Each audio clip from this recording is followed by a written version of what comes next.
Forget the status quo. What? This is a sports coverage. Thank you want to hear. All right. Recorded from the heart of Northeast Mississippi, covering high school, college, and the pros. Jackson Finch, Peyton Taylor. This is Cousin Cast.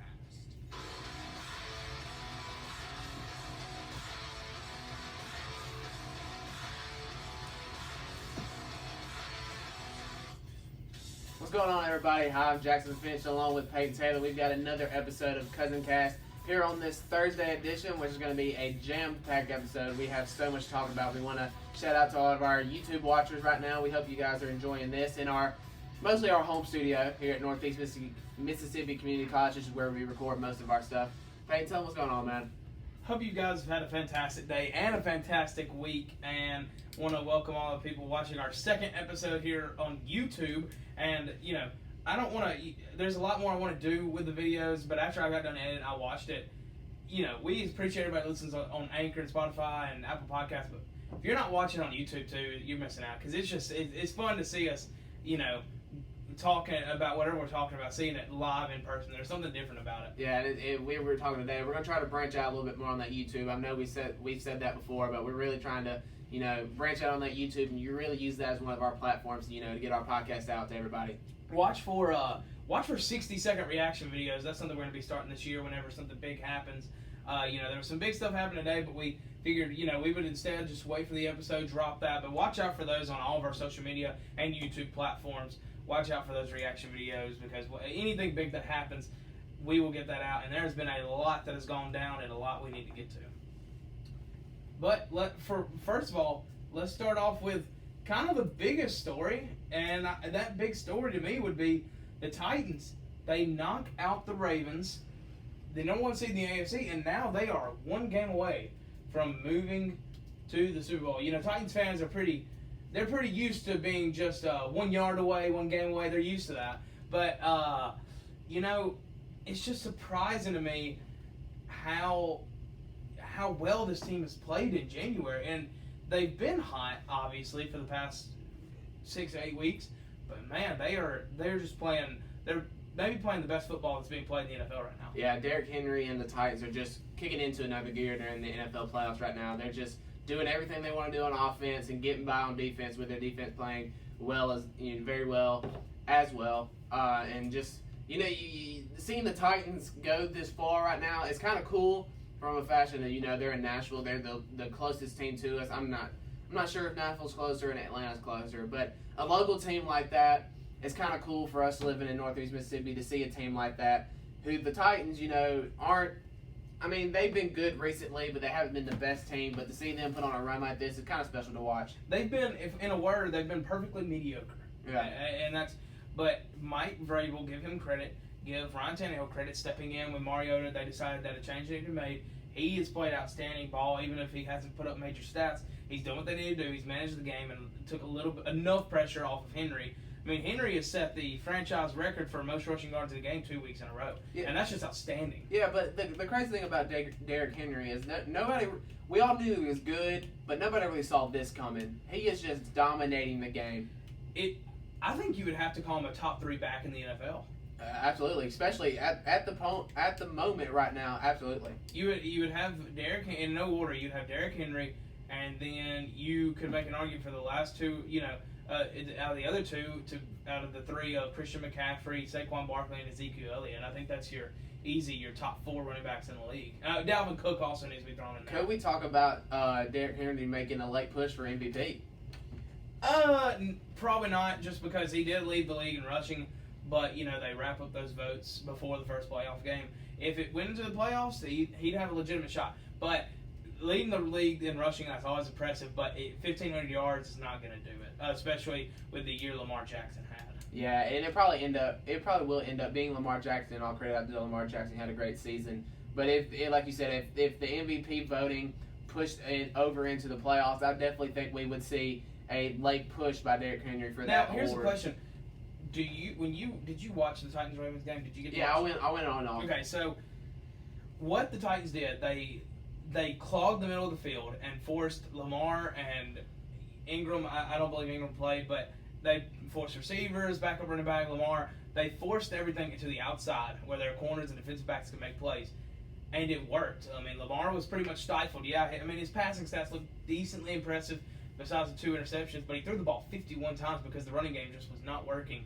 Do you see teams next year copying this and clogging up the middle and making Lamar beat them on the outside? I mean, yeah, for sure. This isn't the first time that when a team, I don't think it'll be the first time of when the team, this happens in any sports, basketball, baseball, anything, but in this case for football, when a team finds a way to stop or contain one of the great players, I definitely think you see other teams catch on, and I definitely think a lot of people will use what the Titans did. I can't remember what football coach said it, but he said that football is the biggest copycat of sports because once one team finds something that's successful, it doesn't matter against it's a team or just against the league as a whole. Everybody wants to do that thing. It was Urban Meyer with his offense in 2008 with Florida. It was, not to an extent, but talking about, foreshadowing later on, Mike Leach and his air raid offense. Lincoln Riley, obviously now bringing the air raid offense into even more relevance with Oklahoma. The spread offense, the pistol. It's just so many concepts that just started as one coach said, hey, this might work, that has evolved into the game of football as we know now on offense. Yeah, for sure. And you can kind of put it for another sport in basketball, the way the Warriors were playing back when they were, they're not as good right now. Spacing and ball movement. But yeah, spacing, ball movement, and not afraid to shoot threes. I mean, that's what everybody does now. Everybody just they saw what it did for them, and it worked for them, and everybody is copying that. And some teams it works for, and some teams it doesn't. Well, the Titans is the biggest story, but let's go through the other 3 games as well. The Packers and the Seahawks. Phenomenal game, ended in a little bit of controversy. When you look at it and you go back and watch the video, the yellow line was wrong, and Packers got the first down, in my opinion. I think they won the game. Yeah, I believe they did too. You see the picture going around on social media, talking about how he was short, but that was from one angle. That was from one angle, and also if you look, the yellow line. The yellow line is not always true. It was about a half yard off from the actual marker. It was at the half yard line, and it was the actual marker on the field was on the prior yard marker. So I mean, that's a half yard distance, and that's about how much he missed it by. In my opinion, he got the first down. Yeah, in my opinion as well. Me and my dad were sitting there watching him. We both agreed that he did get the first down. I think it was the right call by the officials. Niners just take the Ravens to the woodshed. If we're being completely honest, I mean, Niners playing excellent football. Their defense is championship caliber. Jimmy Garoppolo is doing what he needs to. Deebo Samuel continues to stay impressive at the wide receiver spot as a rookie. Imagine what this team could be if Jerick McKinnon doesn't get hurt in the beginning of the season. But even still, this team's one game away from the Super Bowl, and we can talk about game predictions to end off this episode, but right now I'm liking the 49ers a lot. I really like you said, the 49ers just kind of breezed through that game. And I don't really expect it to be that way in the NFC Championship game against the Packers, but they are at home, and that definitely gives them an advantage. And I would not be shocked if the 49ers end up in the Super Bowl. Final game, Houston 24-0 lead. Chiefs scored 28 points in 9 minutes to take the halftime lead at Arrowhead, and then they just run away in the second half. Is Bill O'Brien on the hot seat? No, I don't think so. He's put a good season together, and the Chiefs are a really good team. I think the front office of the Texans are gonna, look at this season and say they got their quarterback in Deshaun Watson. But then again, I say all that, and I didn't think Joe Moorhead was gonna get fired this year, and he did. So I say all that, but I believe he should. It was just a series of events. Yeah, or it was just the apathy around the Houston Texans program. Yeah. But I don't believe that he should be on the hot seat after a good season this year. But the way the NFL works now, I would not be surprised if he was. There's not much fan support behind Bill O'Brien, and that's why I differ with you. There you go, and it's not just for this game. For the past couple of years, Texans fans believe they've been underachieving with Bill O'Brien. They think the roster that Houston's had the past few years should have at least warranted an AFC championship by now. And if this next season is maybe just another 10-6 with a wild card exit, I think they might move away. And I think it might be the right decision because you can't lose a 24-0 lead. And more so, you can't lose it like he did. If they come back somehow and beat you 31-28, hats off to them. They just played a heck of a ball game. To come back and beat you 51-31, that's embarrassing. It really is. And Deshaun Watson, his stat line, I believe he was the first quarterback in NFL history to throw for 400 yards and 3 touchdowns in a playoff game and lose. And that's an unbelievable stat that you could have that much great of a game on offense and still lose. Yeah, that definitely leaves a bad taste in your mouth, knowing you had a 24-0 lead and you ended up losing, what was it, 51 to what? 51-31. Yeah, and so I mean they had 24-0 and they ended up only scoring one more touchdown. Another first in NFL history, the first team in ever, not just in playoffs, ever to have a 20-point lead at one point in the game and lose by more than 20. So that definitely does leave a bad taste in their mouth, but like I said, I don't feel like they need to overshadow the season that they had. It came to a terrible ending, yes, but they did have a very good season and win the division. So move on now. Astros and Red Sox fire their manager, and then as we were writing down the script, the Mets fire Carlos Beltran. He was just hired. Yeah, just hired in November, maybe Yeah, December. it wasn't long ago. As the manager. So he doesn't step on the field due to because of the Astros sign stealing, and that Beltran was because of the Astros team, but the Red Sox manager was because they had their own sign stealing thing they were investigating. And when they saw the Astros make the action to find their coach, they were like, well, it's a bad look on us if we don't. So so the MLB came out and they were going to suspend the Astros. AJ Hinch. Yeah, the manager and the GM. They were supposed to suspend both of them for one season after they had been accused of cheating and stealing signs in the 2017 World Series. And then after they suspended them, they're just like, you know what, we'll just fire them. I'm not sure about the GM. GM's gone. So they just fired them both. They just went ahead and fired them. Boston was having the same thing with sign stealing for the 2018 World Series, and they didn't get suspension from the MLB. They may have were going to, but they didn't. And then they just went ahead and said, you know what, we'll fire them anyway. They knew they were going to get the same punishment, Yeah. so they went ahead and fired their manager. And then, like we said moments ago, Carlos Beltran, who hadn't stepped a foot onto Citi Field there in New York, who was a part of the 2017 Houston Astros team who won that World Series. Since he was a part of that cheating scandal, they just went ahead and fired him too. Was the punishment that the Astros got, was that too light for you? No, I think it was the right amount. I mean, we're talking about one season, 152 games, so 162. Yeah, so that's a lot of games. And for a full season, I don't think it was too light. But I'm just surprised to see the way that it's, with what has come after it. We talked about, I talked about it with you a little bit earlier in the week, and a lot of people were upset with it because they wanted the World Series vacated and given to the Dodgers. Yeah, and we were talking about that. This happens in NCAA too, with stuff like that. Vacated wins, in both of our opinions, they don't really mean anything. Vacated wins are the biggest joke in the world, because in a record book it says, oh, you went 104-56. No, actually, you went 103-57. But in your mind, you still won 104 games and won the World Series in that season. Yeah. Or like Ole Miss, and they suspended the BBVA Compass Bowl from Pittsburgh, our 2013 bowl win in the Hugh Freeze, and during that regime, all the allegations. Fine. I mean, it's a small bowl anyway. First of all, and second of all, I still remember waking up at 11 that morning on January 2nd to watch Ole Miss beat the crap out of Pittsburgh. I mean, it doesn't change anything. The win's still there. We're still going to hang our banner because it doesn't. Vacated wins don't matter. And if we can just be honest, sign stealing, it's an unwritten rule in baseball. You don't do that. Everybody still signs to an extent. Yeah, this has been going on for much longer than just right now. It's kind of gotten out of hand with the video recording and all that. But I could guarantee you, back in the 20s, back when they were playing, they were stealing signs back then. Yeah, too. I mean they would look over to a coach. Yeah. Coach makes a sign. They throw a fastball. They say, okay, well if they make that sign, it's a fastball. I mean, it's been going on for a long time. It's an unwritten rule that you don't take it too far. But yeah, like you said, don't take it too far. It has gotten a little bit too far with the video recording. And I think they look at most people around baseball look at it from a point of, that's fine if you do it to study them and figure out how the ratio of how many fastballs to curveballs and everything they throw, but don't do it and call it out like they were over the whistle. And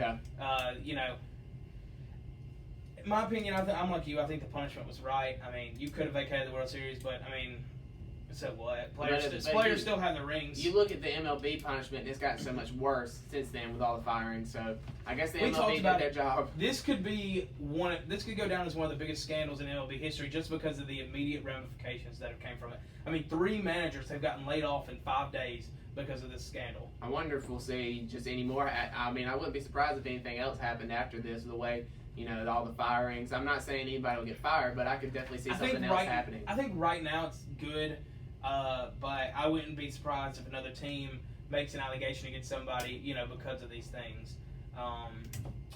Nationals, I'd probably watch your backs. Let's move on now to the Kevin Cunningham Hitting Academy question of the day, which is, if you were at a school and you were starting an athletic program, out of the current crop of college football coaches, or college coaches, who would be your head football coach, basketball coach, and baseball coach?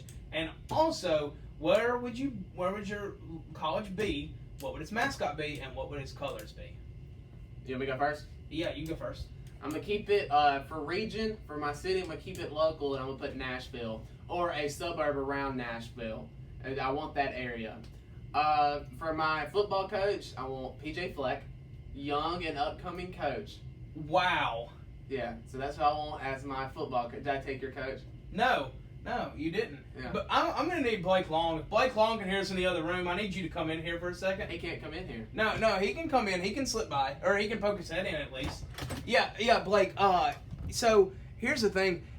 Jackson just picked PJ Fleck as his head coach instead of the current Mississippi State head coach, Mike Leach. I mean, what are we thinking here? It's a vote of no confidence on behalf of Mike Leach is what that is. Yeah, I honestly believe that's a vote of no confidence. Look, I can't believe John Cohen went ahead and hired him. He without made any the further hire anyway. consultation. He made the hire anyway.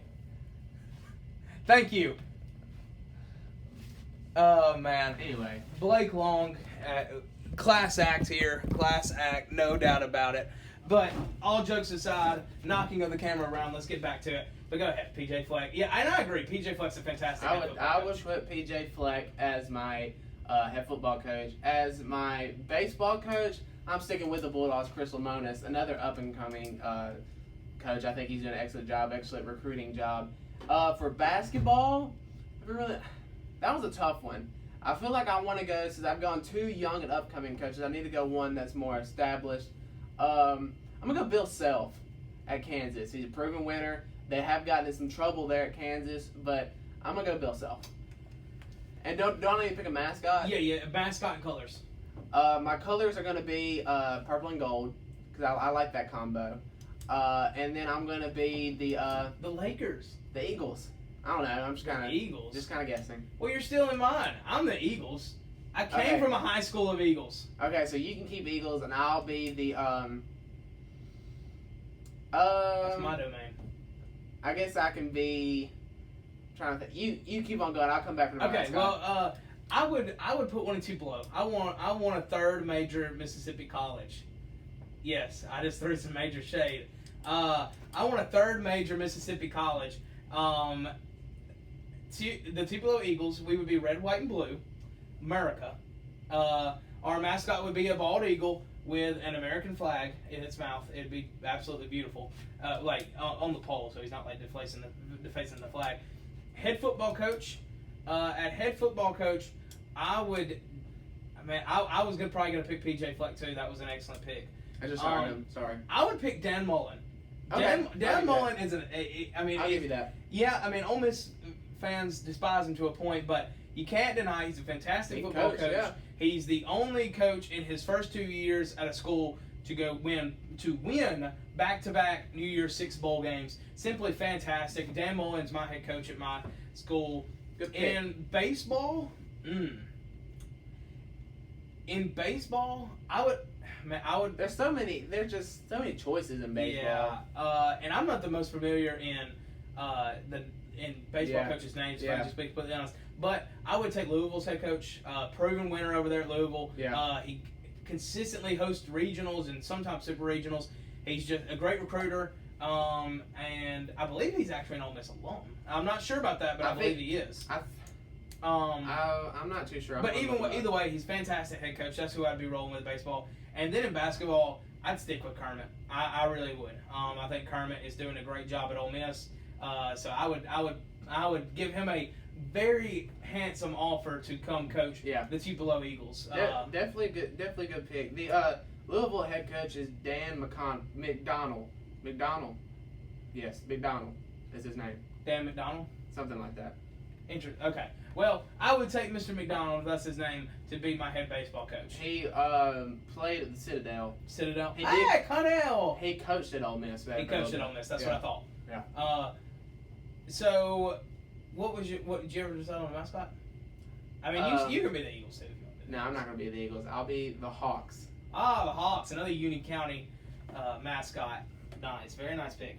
Let's go now into the SEC basketball update, and you have a little bit more to talk about than I do. So why don't you go ahead and tell us a little bit about the Bulldogs? Are we going full SEC? We going Bulldogs? You want me to go We'll Bulldogs? talk mainly Ole Miss and Mississippi State. We'll go round trip around The SEC. Bulldogs started 0-3 in the SEC. Lost to Auburn, lost to Alabama, lost to LSU by buzzer beaters. So they definitely needed to get some momentum coming out of those first 3 losses, and they did just that. They went at home and played Missouri, and who just came off a big win against Florida, and absolutely demolished them by close to 30 points. I almost dropped my phone.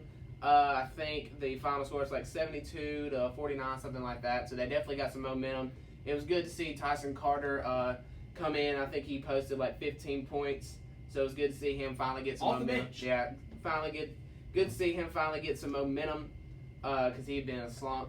And so, like I've read something that this win was great and we played really great, but it just wouldn't do anything if we didn't build off of it. So we've got to host Georgia Saturday and Arkansas on Tuesday, and starting at 0-3, we have to win both of those games. And I think if we can build off what we did, we'll have a chance to win both of them. Simply put, Ole Miss has not had a very good season. Started 0-3 as well in the conference. The losses to Alabama, Arkansas close at home, and then Florida on the road last night. Of course, Florida last night without Kadeem C, Breein Tyree, and more. But, it's not been a good season for the Rebels. Offensive struggles have been big. Defensively, there's been points where flashes of brilliance, but in other points, it's just this is a rebuilding year that we didn't expect. We thought that we were still going to be competitive for the tournament, and this is a rebuilding year we just weren't quite expecting. I'm still completely behind Kermit. He's bringing in some fantastic players in the recruiting cycle 2020. But right now we sit dead last in the conference at 0-3, and we have the number 1 in the conference, LSU, coming in on Saturday, and that's not the home game you need to build up some confidence, especially after an 0-3 win. Right now, I've got, and we'll look at the whole conference in general, like we said, but right now I've got State. I've got State in the NIT and Ole Miss sitting at home when March comes around. But we talked about it. If y'all beat Arkansas and Georgia, y'all have a very, very good shot of being back on the bubble. Yeah, like I said when we were at lunch, if we were to go out and beat Georgia Saturday and then turn around and beat Arkansas Tuesday, which beating Arkansas would be huge for the national tournament scale. If the season ended after Arkansas, I think we would be a bubble team. So I feel like that's where it would put us. Well, looking at the rest of the conference, LSU sits at 1, Auburn sits at 2, Arkansas sits at 3, Kentucky sits at 4, Florida sits at 5, Tennessee at 6, Bama at 7, A&M at 8, Georgia at 9, South Carolina at 10, Mississippi State at 11, Missouri at 12, Vandy at 13, and Ole Miss at 14. And we had 2 big upsets in the conference last night. Yeah, Alabama just took care of business against the undefeated Absolutely. top 5 nationally ranked Auburn Tigers. This They Bama came team's to- scary. Yeah, they came to Coleman Coliseum in Tuscaloosa, and like I said, they just took care of business. Alabama was finding their groove. Like you said, they could be scary if they could keep on The playing atmosphere like this. is not among the best in the SEC in terms of like noise and whatnot. But there's something about every team going to Coleman Coliseum. It's hard to win. Tough place to play there. It is. It's very tough to play. And South Carolina, a buzzer beater to knock off Kentucky, number 10 Kentucky, and give them their first SEC win. And what a way to do it. South Carolina now at 9-7 on the season. That could be a season-changing win for them. It could. Definitely like Mississippi State beating Missouri. If they can build some momentum off that game and, win some games they're not supposed to, they could, be in the hunt down the stretch, especially in the give themselves a good spot in the SEC tournament in Nashville this year. All right. Well, now next, what do you want to move on to? Do you want to move on? I'll let you pick. We have the national championship, of course, to talk about, or we can talk about Mike Leach and State. I'll let you take a choice. We can go ahead and talk about national championship. Real quick. Well, the national championship the game was not the big story coming out of that, which is crazy to think about. LSU completes a historic season, maybe the best offensive season we've ever seen at the college football level, and maybe just the history of football.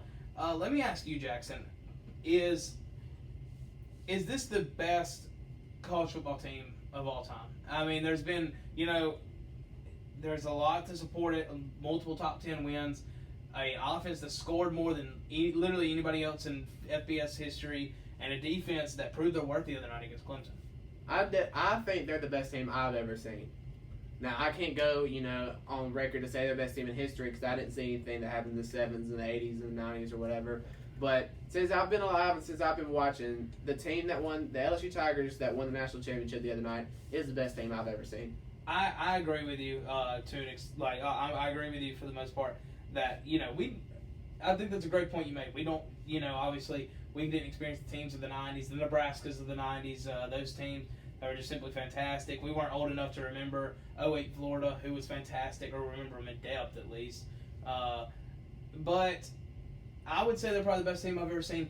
The only one I might argue is better, the team that beat LSU, the Alabama team that beat LSU in the national title game in 11 at, New Orleans, and it was the year after the 9-6 game of the century. Alabama just comes back and pummels them, and yeah, that LSU, Bama team, they lost to LSU, but that Bama team had a defense like none other I'd ever seen. It was simply fantastic. In the game of the century that happened in the regular season at Death Valley, like you said, LSU won 9-6. They turned around and played the national championship game. LSU didn't even pass the 50-yard line. They never got into the opponent's territory. They're not, and which is crazy. Fantastic. And Alabama, LSU's offense or LSU's defense was very good that year. So obviously holding Bama to only 21, but Bama's offense consistently moved the ball all night, and it was utter domination to see a defense like that be picked apart to the point of where you have a comfy victory, and also to a defense that is so dominant they don't even cross the 50-yard line. That's hard to do. Obviously, Ole Miss did the state back in 2008, but you don't hear about that much. I mean, well, staying on topic of this year's national championship game, it started kind of back and forth early. Clemson actually had a 17-7 lead, but I watched an interview with Joe Burrow recently, and he said, there was no panic on their sideline, and I think that's a credit to them being battle tested. They went to Texas and beat Texas. They beat Alabama, they beat Florida, they beat all these great teams. So it didn't really faze them that they were down 17-7. And sure enough, right after that, they started building some momentum, took a lead into halftime. And like I told everybody else, once they scored again in the third quarter, I knew they had won it. And I actually went to sleep. I was done. I did. I didn't watch the whole game. Once they scored in the third quarter, I knew. I watched every bit of it. Sailing from there. I watched every bit of it. But let me list off, and I know some people say, especially the Texas one, at the time it was a top 10 win, so we're going to count it. Top 10 wins at the time. Texas, Bama, Auburn, Florida, Georgia, Clemson, and Oklahoma.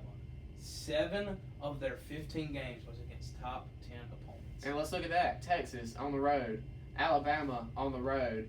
Oklahoma, LSU were both at neutral sites. New Orleans is still a neutral site in my opinion. Auburn was at home. Florida was at home. Georgia was at home. No, Georgia was in the SEC championship. Georgia in the SEC championship. So 4 neutral sites, 3 on the road, and 2 at home. It's simply, it's simply stunning. That is simply stunning. But man, what a phenomenal team.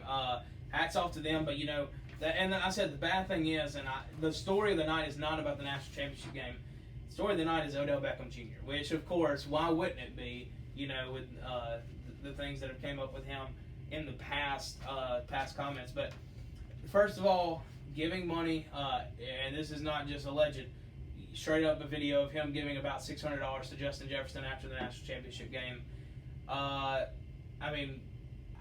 guess there's obviously, our thoughts on it, but what's your thoughts, on it? Go ahead. It's just, like I said, my thoughts, it's a clear violation. That's an impermissible benefit. He was just straight up just handing cash money to a player, and based on the NCAA rules, you're not allowed to do that. So I figured out.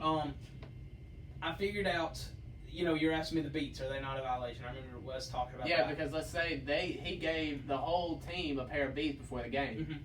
I figured out that's not a violation. What it is it was ruled. I read that somebody put on on Twitter in the NCAA rule book. It says that in calls of celebration, that a alumni or former player can give a single gift to players as long as the gift does not exceed $550 in value, and it's pre-approved by both the NCAA and the SEC and the school. So the beats were obviously, they obviously went through the process. LSU made process.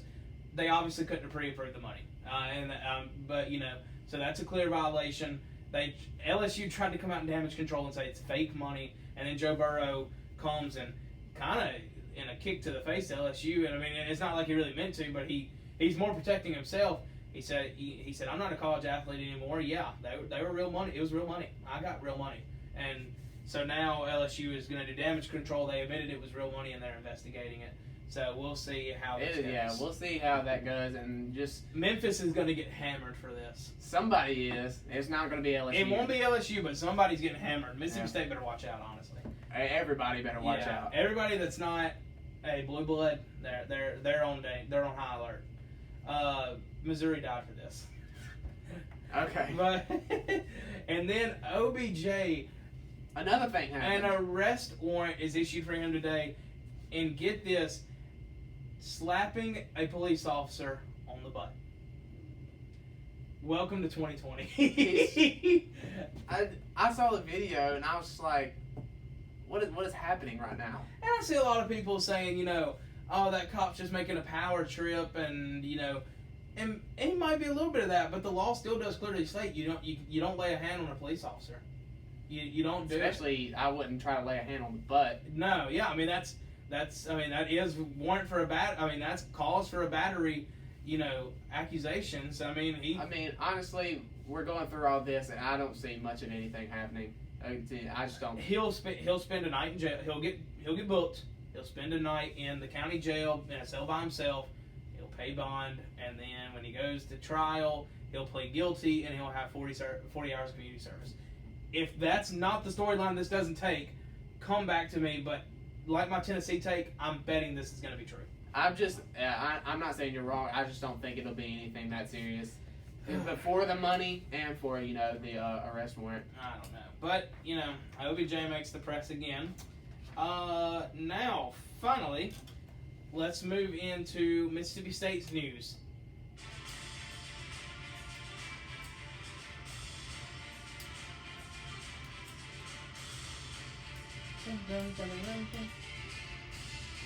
Swing your sword, Starkville. The Pirate is hired by John Cohen. Jackson, he just went ahead and made the hire anyway. Yeah, he just went ahead and made the hire. It took us all by storm. But, hey, give him credit. So, for me and Blake Long, and I obviously know you were joking, but we have made jokes with Jackson in his 60-second reaction video we posted. That was the first one we ever posted. The ones we told you to watch out for. Jackson made a quote saying he wasn't sure how to feel, but John Cohen made the hire anyway. We've made jokes with him that meant Jackson wasn't happy about it. Jackson, explain your thoughts on the hire, obviously. Yeah, you're putting words into my mouth. Did I say that? Yes, but the words about I have not been happy about the hire is totally fake news, as President Trump. Fake news? As President Trump would say. It's fake news. I've never said that in my life. Look, it was one of those things that I never saw happening, and it happened, and it's kind of crazy. It's crazy. But the more it's happened, the more I've seen stuff come about, the more I get on board. Pun? No pun. No pun? Okay. It could be a pun, but no pun. No pun intended. No pun intended. So, and then in that, Kylan Hill, who had previously announced he was heading for the draft, and Errol Thompson, who never made a decision, they both announced they're coming back. Which is huge. Did Errol Thompson's did not surprise me. Did Kylan surprise you? Okay, him going to the draft didn't surprise me, but I'm guessing the fact that he came back, yes, did surprise me. Yes, it did. It surprised me as well. Playing in an air raid offense, that doesn't sound much too appealing for me to me for a running back that wants to go play in the NFL. But me and Blake were talking about it, and he suggested the possibility that maybe he wants to come back and improve as a pass catcher to possibly improve his stock in the NFL. And also, this is a pretty good running back draft class that's coming up. I mean, everybody that's been in has said how much of a fun offense it is to play in. So I definitely feel like Mike Leach, being the 18 years of coaching that he has, will find a way to get Colin Hill, who's most likely going to be the best player on the field offensively, find a way to give him the ball. Have y'all made an OC or DC hire yet? No, we have. I'm guessing Mike Leach is going to be the offense coordinator, So but Mike Leach will be- no defense coordinator hire yet. Well, I wasn't sure if Mike Leach would be his own offensive coordinator or not, but he is bringing his entire offensive staff, essentially, except maybe one offensive position, he's bringing over from Washington State, which, I kind of expected Yeah, that. I'm not too surprised with that, but once he gets the defensive coordinator hired, it's been, he said that he's going to have all the control of the defense for the most part, that he understands that in the SEC you have to have some defense, and that knowing that he's not really a defensive mind, he's more of an offensive guy, he's giving the control to whoever that he hires. If we can be honest, this hire, or this falls on honestly, the success of this team here probably falls not on Mike Leach, but on the defensive coordinator. Yeah, we're basically hiring a second head coach. This is how big of a deal it is for him. And to get that's a what good Ole Miss did with defensive Kiffin. coordinator. That's what Ole Miss did with Kiffin, and we obviously, they made good of it. Went and got Chris Dandridge and DJ Durkin from Michigan and Maryland, respectively, two great recruiters and defensive coaches. Ole Miss made strides on that end. Grantham was rumored for y'all for DC for the longest, but Yeah. I'm not thinking that's happening. Yeah, I think the only way we were going to get him is as a head coaching role. The Charlie Strong, That's not happening either. happening. Yeah, that'd be big, but it's not happening. Yeah. I don't know. It's interesting to see for sure. The names I'm hearing is Walters at Missouri, Bateman at North Carolina, who's a co-defensive coordinator there, and then the Louisiana Lafayette coordinator. I can't remember. I think it's Robertson is his last name. It'll be interesting to see, no doubt about it. It kind of surprised me that y'all didn't give Schmoop a chance or Shoop. Sorry, And that Schmoop. actually, like we said, that came out today that he's probably going to Michigan and on an unknown defensive role yet. So It just surprised me that y'all didn't give him a chance to interview with Mike Leach for the job. that's And probably, he might have, but I bet you that was Mike Leach's call. maybe. I'm not sure. But regardless, I think you should get behind the Mike Leach hire. And I know you are. I'm not saying it from a point of you're not, but I think you should, and almost every fan of Starkville should, because I think the hire, as long as you nail a good defense coordinator, is an excellent hire. Look, he's come in and within a week. Schrader's cut his beard, so stuff is happening in Starkville. He's demanding change. I knew Schrader would cut his beard eventually, but I didn't know it was going to come in this fast. Oh man, it's surprising for sure. But with that, we're about done. But real quick, let's go and make our conference championship predictions. First, let's start in the NFC. 49ers and Packers. Who do you got and why you got them? I'm gonna pick the 49ers. Like I said, I like the Packers. I like Aaron Rodgers, but why I got them is just home field advantage. I'm gonna take the 49ers. I'm not gonna give total points, but I could say Niners are 7.5-point favorite. and I can see them win around that, like 7 to 10 points, and I would give them in favor for home field advantage. I told you I really like the Niners, but I feel like this is Rodgers, maybe his last run at a Super Bowl. I think he's going to take advantage of it. I think he plays an outstanding game. I think the defense is just lights out for the Packers. I think they beat the 49ers at Levi Stadium and head back to the Super Bowl for the third time, for the second time in Rodgers' career. Now, Chiefs and Titans. Chiefs are a 7-point home favorite. Look, I really want to pick Tennessee Titans, and I'm going to. Wow. I'm picking the Tennessee Titans to win in a scary close game by like maybe 3 points. Here's the thing. I want to pick Tennessee too. I really do. I didn't pick them against the Patriots. I didn't pick them against the Ravens. And I can't pick them. I can't do it now. The Chiefs just their offense. Here's the thing. Here's the thing I'm afraid of. Listen. But yeah. Why are you booing me? I'm right. Titans. No, but Titan power. Look. Tighten up. the reason I worry about the Titans is their strategy has worked excellent so far, and playing possession football, pinning them in bad field position, running the ball, Henry, chewing the clock. That's fine, but you're essentially going to give Patrick Mahomes and that offense nice long breaks every time you do that. And I think if you do that, they're going to go down and score down the field and score about every time. I'm starting to think this is the Chiefs' year. I think the Titans play them to a one-score game in Arrowhead. I think it's one of the best matchups we've had in the NFL this year. But I'm picking the Chiefs to win and make it to the Super Bowl. 49ers versus Titans. And where are they playing this year? They're playing Miami. In Miami. Tighten up. I am going the opposite direction. I'm going Packers and Chiefs.